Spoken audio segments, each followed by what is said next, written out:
All in one Sunil Khare YouTube channel में आपका स्वागत है। मित्रों, मैंने पर्यावरण से संबंधित 2-3 वीडियो इस अपने चैनल में बनाए हैं और उसमें हमने पर्यावरण को लेकर के जो वास्तविक चित्रण किया है वो निश्चित ही चिंता का विषय है।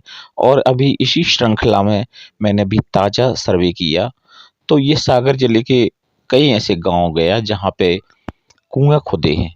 तो एक ज़माना ऐसा था जब अगर सिंचाई का साधन था तो या तो नदियाँ थीं और या फिर कुआँ खुदाए गए और कुओं के माध्यम से जो है कृषि की सिंचाई शुरू करी गई और इस हिसाब से बहुत ढेर सारी जो कृषि है वह सिंचित बनी। परंतु आज से 10-20 साल पहले जो कुआँ खुदे थे, आज उनकी स्थिति ये है कि उनमें पानी नहीं है। जितने भी कहीं कुआँ हैं उन कुओं में जाकर के देखा है तो वो मुश्किल से 1-2 बार उनसे जो है पानी निकाला और वो खाली डिब्बे हो जाते हैं और फिर वो एक हिसाब की बड़ी हौज बन के रह गए हैं। तो ये इस तरह से जो सूर्य की किरणों में जो तपिश बढ़ रही है, एक तो वह कारण है, दूसरा प्रकृति का जो असंतुलन है उससे वर्षा कम हो रही है और जितनी वर्षा जिस जगह चाहिए वो हो नहीं पा रही है।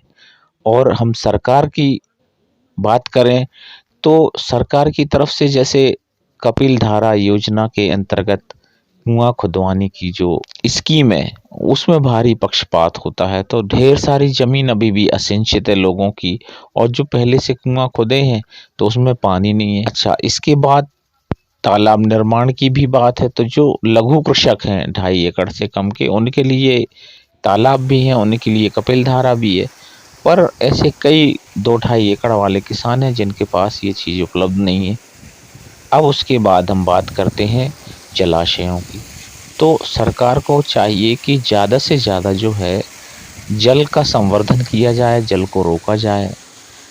और जल यदि आपने रोक लिया तो निश्चित ही जो है यहाँ पे मध्य प्रदेश जो है वो कृषि प्रधान प्रदेश है और ऐसी स्थिति में कृषि उत्पाद जो है वो प्रभावित हो रहे हैं और किसान जो है कर्ज में डूबा है।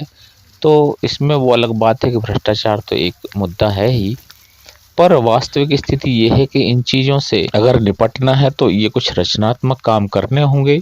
और यदि हमने पूरे प्रदेश की जो कृषि योग्य भूमि है यदि वो सिंचित कर दी और भी जो हल्की फुल्की जो कृषि योग्य भूमि नहीं भी है और उसे हमने सिंचित कर दिया तो निश्चित तौर पे जो है देश का उत्पादन बढ़ेगा और विकास होगा, आर्थिक स्थिति मजबूत होगी।